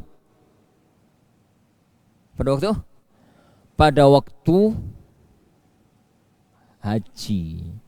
Pada waktu haji di tahun ke-13 Hijriah. Apa 13 Hijriah? 13 kenabian. 13 kenabian. Beberapa bulan sebelum hijrahnya Rasulullah sallallahu alaihi wa ala alihi wasallam. 1 bulan atau 2 bulan sebelum hijrahnya Rasulullah sallallahu alaihi wa ala alihi wasallam. An-Nuqaba itu adalah orang-orang yang menjadi utusan orangnya Yathrib, orang Aus dan Khazraj untuk menemui Rasulullah SAW di musim haji, dan yang berbaiat kepada Rasulullah SAW untuk membela kehormatan beliau kalau Rasulullah hijrah ke kota Madinah. Mereka lah An-Nuqaba, dan salah satu di antara mereka adalah Usaid ibnu Hudzair. Disebutkan ini menunjukkan bahwasanya Usaid ini bukan orang baru, tapi dia sudah masuk Islam sebelum Rasulullah SAW hijrah. Beliau itu sudah masuk Islam sebelum Rasulullah SAW hijrah ke kota Madinah. Beliau itu senang gitu dengan Abu Bakar. Setelah bersyukur kepada Allah atas turunnya syariat tayammum, maka beliau berterima kasih kepada penyebab turunnya tayammum. Mahaya bi awwali barakatikum ya ala Abi Bakar. Ini bukan keberkahan pertama kali kalian wahai keluarganya Abu Bakar. Yani wahai keluarganya Abu Bakar. Apa itu barakah ya, Wan? Al barakah itu al khairu al katsiru al amimud daim. Kebaikan yang banyak, merata, langgeng dunia akhirat. Nah, kalau Aisyah berkata, Aisyah radhiyallahu anha, fa ba'atsnal ba'ira, kita pun sudah Sufyan kan hilang, sudah putus asa mencarinya, Sufyan hilang. Itu Pada waktu ontanya itu berdiri, ternyata kalung ada di bawah onta. Ternyata kalung ada di bawah onta. Ya Wan, satu pelajaran penting ya Wan. Manusia itu bisa berusaha. Hasil Allah yang menentukan. Cari semalaman dulu gak ketemu. Sudah putus asa, wes gak usah dicari wes, hilang ben. Hilang biarin. Pada waktu mau pergi ternyata kalungnya ada di bawah unta. Kemudian ketemu lalu mereka berangkat ke kota Madinah. Wallahu alam bissawab. Nah. Taib. Lanjut. Al-haditsul hadiya ashar, hadis yang ke-11. An Mu'adzah, dari Mu'adzah radhiyallahu anha. Qalat sa'altu Aisyah, saya bertanya kepada Aisyah radhiyallahu anha. Faqultu ma balul haidhi taqdi as-sawma wa la taqdi as-salata. Kenapa sih orang haid itu mengqadha puasa tapi kok enggak mengqadha salat? Faqalat, maka Aisyah menjawab, aharuriyatun anti, apakah anti orang khawarij? Qultu, saya menjawab, lastu biharuriyah lakinni as'al, saya bukan orang khawarij tapi aku tanya gitu. Qalat, berkata Aisyah, kana yusibuna dzalik, jadi hal ini menimpa kami, dulu kami di zaman Rasulullah juga haid, itu maksudnya. Fa nu'maru biqadha'is shaumi wa la nu'maru biqadha'is shalah, kita diperintahkan untuk mengqadha puasa tapi tidak diperintahkan untuk mengqadha salat. Akhrajahu Al-Bukhari wa Muslim. Jadi diriwayatkan Imam Bukhari dan Imam Muslim. An Mu'adzah, dari Mu'adzah Al-Adawiyah, murid utamanya Aisyah radhiyallahu anha, kibar tabi'in, dari kalangan wanita. Ada beberapa wanita, mereka adalah rujukan para ulama di zaman tabi'in. Ada beberapa wanita, mereka itu adalah rujukan para ulama di zaman tabi'in. Mu'adzah, Hafsah binti Sirin. Mu'adzah al-Adawiyah, Hafsah binti Sirin, Amrah binti Abdurrahman. Itu yang Anda ingat, dan masih ada yang lain. Itu adalah rujukan ilmiah di kalangan para tabi'in. Sampai-sampai Hasan al-Basri mengatakan, sesungguhnya kerudungnya Amrah itu lebih mulia dibandingkan imamah kita. Jadi kerudungnya Amrah itu jauh lebih mulia dibandingkan imamah kita, imamah kami. Dan yang ngomong itu Hasan al-Basri. Lah salah satu di antara mereka para ulama wanita tabi'in adalah Mu'adzah. Yani adalah Mu'adzah al-Adawiyah. Jadi ikhwan, ya ukhti, janganlah karena sebab anti itu seorang wanita kemudian tidak mampu melejitkan kemampuan diri dalam dunia ilmiah. Ini dalam dunia ilmiah, bahwa kemampuan anti dalam dunia ilmiah itu sangat berpengaruh kepada anak-anak kita nanti. Jadi tidak ada laki-laki besar kecuali di belakangnya ada wanita-wanita besar. Entah ibundanya, entah orang tuanya, entah istrinya, entah siapa. Di belakang Syafi'i ada ibunya. Di belakang Imam Ahmad ada ibunya. Di belakang Abu Abdurrahman, di belakang Imam Rabi'atul Ra'i ada ibunya. Di belakang Ishaq ibn Rahawai ada istrinya. Jadi ada istrinya. Ishaq itu dulu pada waktu masih nyantri, Itu kemudian ada seorang janda dinikahi. Tanya sama orang-orang, sampean ku hak is napa kok nikah sama janda? Aku bukan karena ingin nikah sama dia, aku itu karena ingin kitabnya. Dia itu mewarisi kitab-kitab mantan suaminya, aku nikahi gara-gara itu. Dan jadilah dia kemudian Ishaq ibn Rahawai, teman karib sahabat mulianya Imam Ahmad ibn Hanbal, beda kota. Kalau Imam Ahmad di Baghdad, Ishaq di mana? Naisabur. Yani Baghdad sama Naisabur itu Gresik Surabaya, pepetan. Ini berdekatan. Ala kulin, balik ke sini ya. Mu'adzah. Yani Mu'adzah. Mu'adzah ada satu kitab bagus, judulnya lupa, 6 jilid tentang biografi wanita-wanita pengukir sejarah. Tapi 6 jilid atau 4 jilid gitu. Pernah lewat di HP anak, tapi karena gak kepingin beli, jadi gak tak perhatikan. Ini kita baru Syekh Masyhur Hasan Salman punya satu risalah, judulnya An-Nisa. Pokoknya wanita-wanita pengukir sejarah juga, wanita-wanita yang pernah mengukir sejarah dalam kehidupan. Salah satu di antara mereka adalah Mu'adzah radhiyallahu anha. Qalat, Sa'altu Aisyah, saya bertanya kepada ibunda Aisyah. Saya bertanya kepada Aisyah. Aisyah itu gurunya. Memang ya Huan, adat mereka itu kalau manggil gurunya itu manggil kehormatan. Tapi kalau menceritakan itu pakai nama. Itu adat mereka. Dan itu jangan dibawa ke negeri kita. Murid-muridnya Imam Ahmad itu hormatnya subhanallah sama Ahmad bin Hanbal. Tapi kalau sudah menceritakan Imam Ahmad, itu nama yang disebut. Jadi lihat semua kitab yang punya judul Masailu Ahmad. Dan kitab Masailu Ahmad itu banyak. Masailu Ahmad tulisannya Abdullah, Masailu Ahmad tulisannya Saleh, Masailu Ahmad tulisannya Abu Dawud, Masailu Ahmad tulisannya Asram, Masailu Ahmad tulisannya Khalal, Masailu Ahmad tulisannya Ibnu Muhanna dan yang lain. Kitab-kitab Masailu Ahmad itu mesti lafadznya itu Su'ila Abu Abdillah an kadza fa'ajab. Siapa Abu Abdillah? Ahmad ibn Hanbal.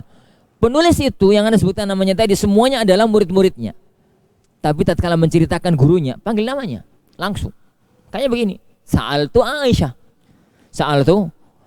Tapi kalau sudah manggil langsung, nyebut langsung di depannya, baru manggil panggilan kehormatannya. Dan itu lumrah di negeri mereka, tapi jangan dibawa ke negeri kita. Ini karena adat negeri kita beda. Adat negeri kita beda ya, Wan. Ini misalkan satu masalah, sedikit aja, keluar dari titik ini untuk menyebutkan masalah itu. Kenapa Rasulullah SAW ngomong, yani tasammu bismi wala taktanu bikunyati. Kenapa beliau bersabda, kalian itu silahkan kalau pakai namaku, tapi jangan coba-coba berkunyah dengan kunyahku. Kalian itu mau pakai namaku silahkan, punya nama Muhammad atau punya anak namanya dikasih nama Muhammad, silahkan, gak ada masalah. Tapi jangan pernah berkunyah dengan kunyahku. Siapa kunyahnya Rasulullah SAW? Abul Qasim. Jangan punya kunyah Abul Qasim. Kenapa? Apa ilahnya? Apa ilahnya? Betul. Karena nggak mungkin ada orang itu yang manggil Rasulullah dengan ya Muhammad. Kalau ada orang Rasulullah sedang jalan-jalan, kemudian ada orang teriak ya Muhammad, Rasulullah nggak akan noleh, karena nggak mungkin manggil beliau. Tapi kalau ada orang manggil ya Abul Qasim, Abul Qasim itu panggilan kehormatan. Maksudnya negeri mereka itu negeri yang tidak punya lakob. Pak D, Pale itu nggak ada. Kang Mas gitu nggak ada. D gitu nggak ada. Semuanya nama. Kalau ada orang yang dihormati, itu manggilnya pakai kunyah. Kunyah dan bukan kunyah. Ini kunyah, kunyah. Jadi orang itu namanya Hasan. Kunyahnya Abu Abdillah. Kalau dia mengatakan ya Hasan, itu berarti antar teman. Tapi kalau yang manggil anak, manggil orang yang lebih sepuh, itu nggak Pak D, Pak Le, itu nggak ada. Itu negeri kita, Pak gitu.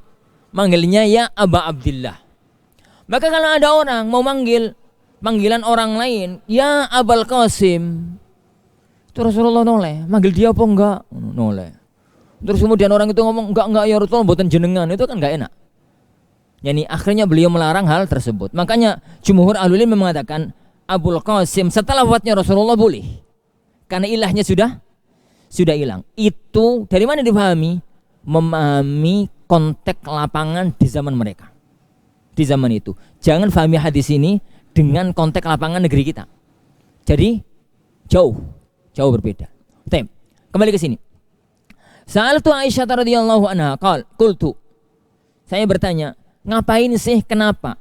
Yang ditanya oleh Mu'adzah itu bukan hukum. Yang ditanya itu apa?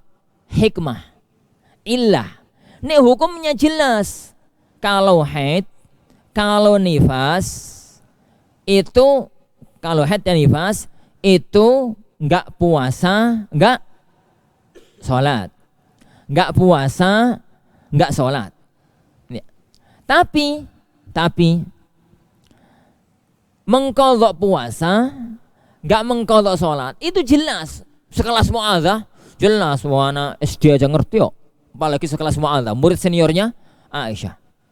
Yani jelas. Yang beliau tanya itu hikmah. Kenapa toyo? Kok poso itu diqadha tapi sholat gak diqadha? Padahal sholat itu lebih tinggi derajatnya dibandingkan puasa. Sholat itu lebih tinggi derajatnya dibandingkan puasa. Iya, sama-sama rukun Islam, tapi sholat lebih tinggi derajatnya dibandingkan dengan puasa. Mesti ini kan yo sholat itu lebih layak untuk diqadha, wong lebih tinggi. Itu paling pikirannya Mu'adzah tatkala itu. Akhirnya beliau bertanya kepada Ibunda Aisyah, ma balul haidhi taqdhi shauma wala taqdhi shalah. Gitu. Aisyah radhiyallahu anha mengatakan, merasa pertanyaan ini ada yang nggak beres. Kenapa pakai tanya? Lawang dalilnya jelas, hukumnya jelas. Kok dia itu bertanya? Pertanyaan semacam ini ya kawan, itu ada dua kemungkinan. Pertanyaan isti'lam atau pertanyaan i'tirad. Pertanyaan semacam ini ada dua kemungkinan. Kemungkinan yang pertama, pertanyaan untuk tahu apa hikmahnya, apa ilahnya, dan itu boleh. Yang kedua, pertanyaan untuk mempermasalahkan, i'tirad, membantah gitu ya, membantah syariat, dan itu yang terlarang. Khawatirnya Aisyah, Mu'adzah itu bertanya dengan pertanyaan untuk bantah, untuk merotes syariat. Akhirnya beliau komentar dengan komentar ini, aharuriyatun anti, kamu itu orang khawarij toh. Kamu itu orang khawarij. Kenapa haruriyah itu orang khawarij? Khawarij itu ya kawan, pertama kali muncul base camp mereka, markas mereka di satu tempat namanya Harura. Maka kelompok yang membuat base camp di tempat itu, markas di tempat itu namanya Haruri. Namanya yani Haruri. Ya, makanya namanya Aharuri, ya, orang-orang Khawarij. Apakah kamu itu orang Khawarij? Maksudnya apa? Ada dua kemungkinan makna. Kemungkinan yang pertama, mazhab Khawarij itu mengqadha salat, mengqadha puasa bagi wanita haid. Itu kemungkinan yang pertama. Kemungkinan yang kedua, apakah kamu itu punya pikiran gayanya orang Khawarij yang mudah nolak dalil dengan pikiran, mudah nolak dalil dengan akal. Itu makna yang kedua, aharuriyatun anti. Maka Mu'adzah memastikan, bukan kok, aku itu bukan ngeyel, aku itu cuma tanya kenapa kok semacam ini, kenapa kok semacam itu. Kenapa ya Juan?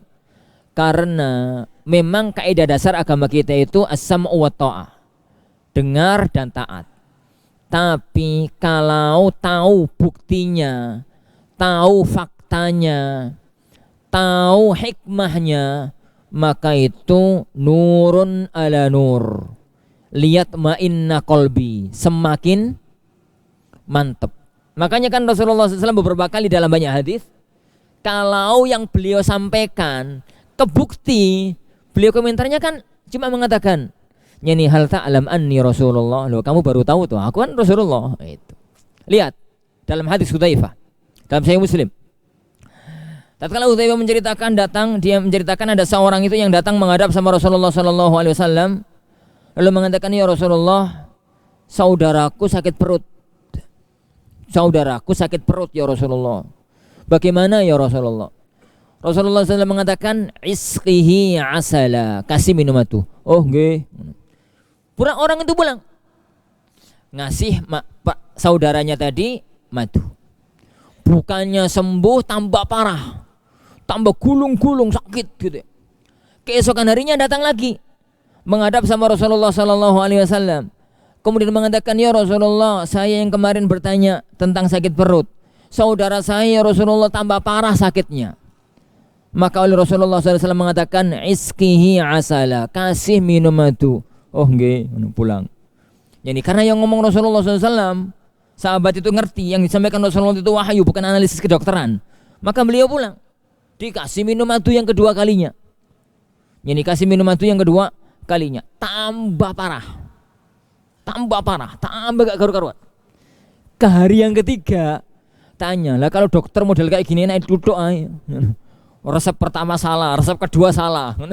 Tapi karena sahabat ini ngerti di hadapannya bukan dokter, yang ada di hadapannya sekarang adalah Rasulullah SAW. Resepnya bukan resep dokter, resepnya resep wahyu.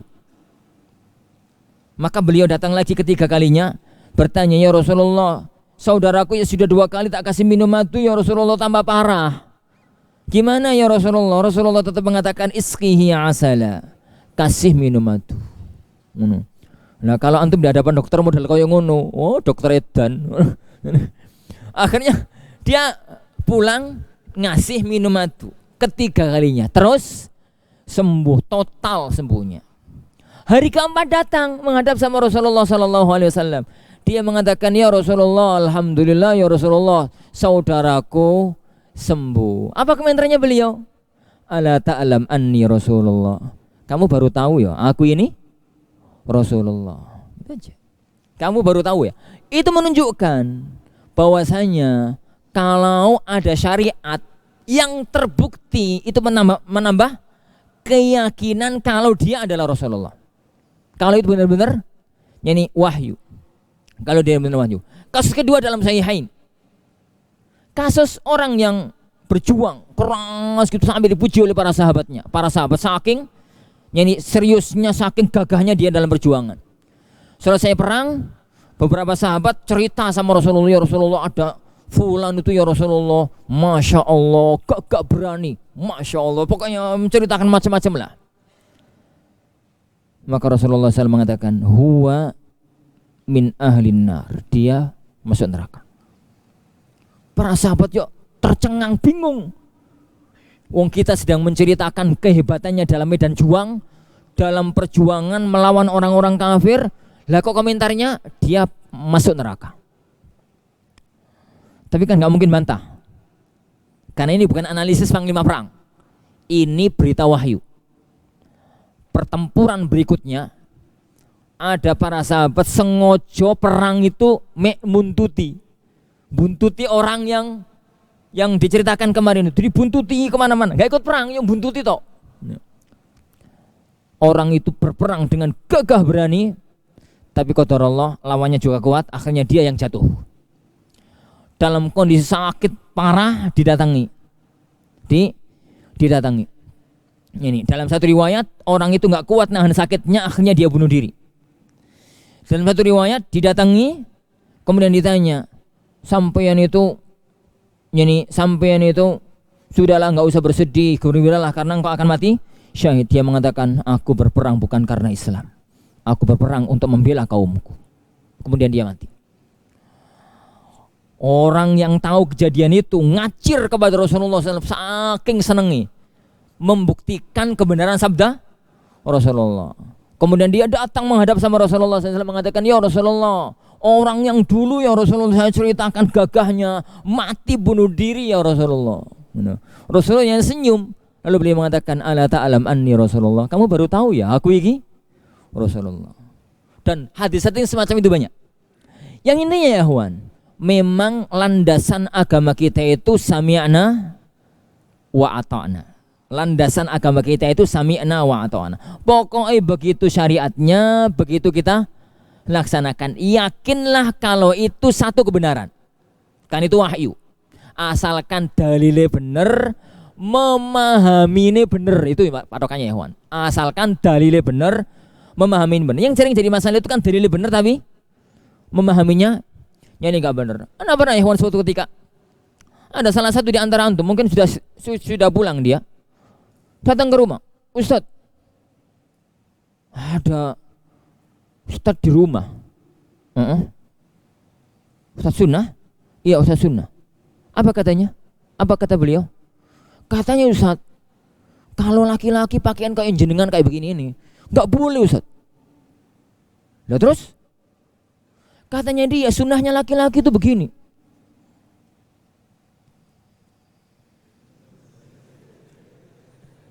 Ini dadanya kebuka. Begini tuh tasabuh dengan wanita. Antum pada waktu pengajian nggak tidur toh? Enggak Ustaz. Nggak ngantuk toh? Enggak Ustaz. Enggak salah paham? Enggak Ustaz. Ustaz antum yang salah. Poedi aku. Ini. Ustaz antum yang salah. Kok salah Ustaz? Coba tanya lagi dalilnya apa? Lafadznya kayak apa? Kita cek sama-sama lafadz hadis itu dan istimbatnya bagaimana. Seandainya ya ikhwan, ini itu ada kitab yang membahas tentang adabul libas itu loh, saambrek. Kok nggak pernah ada yang nyebutkan adabnya laki-laki itu dadanya kebuka. Lah kok tiba-tiba setelah 14 abad berlalu muncul orang yang mengatakan itu sunnah. Sunnah ya sopo? Islam ini bukan gaya berpikir ya kawan. Islam itu warisan. Warisan riwayat. Harus ada orang yang sebelumnya yang mengatakan itu. Kalau tidak, jangan coba-coba memunculkan pemahaman baru dalam agama. Sampai pun bismi sunnah. Sampai pun dengan gaya itu sunnah. Tapi belum ada yang mengatakan itu, yakin bahwasanya pemahaman antum salah. Agama ini sudah dilewati oleh kaum muslimin 14 abad. Mungkinkah 14 abad gak pernah ada yang tahu, tiba-tiba sampean ngerti? Mungkinkah selama 14 abad kaum muslimin itu yani salah semua, lalu guru antum ngerti? Bener? Mungkinkah selama 14 abad itu tidak ada yang melakukan sunnah, tiba-tiba Ustaz antum kemudian baru melakukan sunnah di abad ini? Mustahil ya akhwan. Agama ini riwayat. Kalau kemudian ada hal-hal yang baru semacam itu, yakini bahwasanya itu salah istimbat. Salah istimbat. Jadi kalau dalilnya benar, istimbatnya benar, yakini itu kebenaran meskipun nggak ngerti kenapanya. Lah kalau kemudian ngerti kenapanya, oh begini, maka liyatma'inna qalbi. Tatkala Ibrahim bertanya kepada Allah Subhanahu wa taala, yani arini kaifa tuhyil mauta, ya Allah, tunjukkan kepadaku bagaimana sih caranya engkau menghidupkan orang yang sudah mati. Allah ya komentar, awalam tu'min, loh kamu itu belum beriman toh Ibrahim? Ini kamu itu belum beriman toh? Apa jawabannya Ibrahim? Bala, sudah ya Allah saya beriman, tapi walakin liyatma'inna qalbi, pen tambah mantap. Kata Rasulullah SAW mengomentari kejadian ini, laisal khabaru kal mu'ayanah. Tahu langsung itu enggak cuma sekedar berita. Laisal khabaru, cuma sekedar berita, enggak kayak lihat langsung, enggak kayak membuktikan langsung. Contoh, Rasulullah SAW mengatakan, apabila ada lalat jatuh ke minuman, jangan buang airnya, celupkan lalat itu, buang lalatnya, lalu silahkan minum. Karena salah satu sayapnya lalat membawa penyakit, satunya membawa obat. Hadis ini para ikhwatin azanillahu wa iyyakum diterima oleh para ulama apa adanya, sami'na wa ata'na. Meskipun nggak ngerti kenapa. Baru kebukti di abad ini toh. Setelah ada mikroskop, setelah ada mikroskop elektron, yang mampu untuk deteksi benda-benda yang tidak mampu dilihat oleh mata telanjang, ketahuan. Ternyata benar, yakni penelitian yang dilakukan oleh siapa gitu membuktikan ini. Kalau kemudian kita baca jurnal ilmiah, jurnal kesehatan, penelitian fakta ilmiah tentang sayap nyamuk, baca. Nah, ternyata penelitian itu persis dengan yang disabdakan oleh Rasulullah SAW. Maka kita mengatakan liyatma'inna qalbi, tambah mantap. Jangan sampai percaya kepada hadis itu gara-gara penelitian, karena sebenarnya Anda sedang tidak percaya kepada hadis tapi percaya kepada penelitian ini tersebut. Jadi pertanyaan tentang hikmah itu boleh untuk semakin memantapkan. Makanya di sini pentingnya satu ilmu namanya maqasidus syariah. Satu ilmu namanya maqasidus syariah. Apa hikmah di balik semua syariatnya Allah Subhanahu wa taala? Tapi waktunya enggak memungkinkan untuk kita lanjutkan. Tapi karena posisi Mu'adzah itu sedang posisi apa? Mu'adzah itu sedang posisi bertanya tentang hukum. Beliau Aisyah tidak menginginkan untuk menjawab hikmah. Beliau ingin memastikan dulu, ya sudahlah, enggak usah tanya-tanya. Pokoknya dulu kita di zaman Rasulullah SAW haid. Kita diperintahkan untuk mengqadha salat, mengqadha puasa, dan tidak diperintahkan untuk mengqadha salat. Wallahu alam bisawab. Insyaallah subhanahu wa taala ini yang bisa kita pelajari, sudah lewat juga dari jadwal antum. Kita akhiri majelis kita. Subhanakallahumma wa bihamdika, la ilaha illa anta, astaghfiruka wa atubu ilaik. Sallallahu wasallam wa baraka nabi Muhammad. Assalamualaikum warahmatullahi wabarakatuh.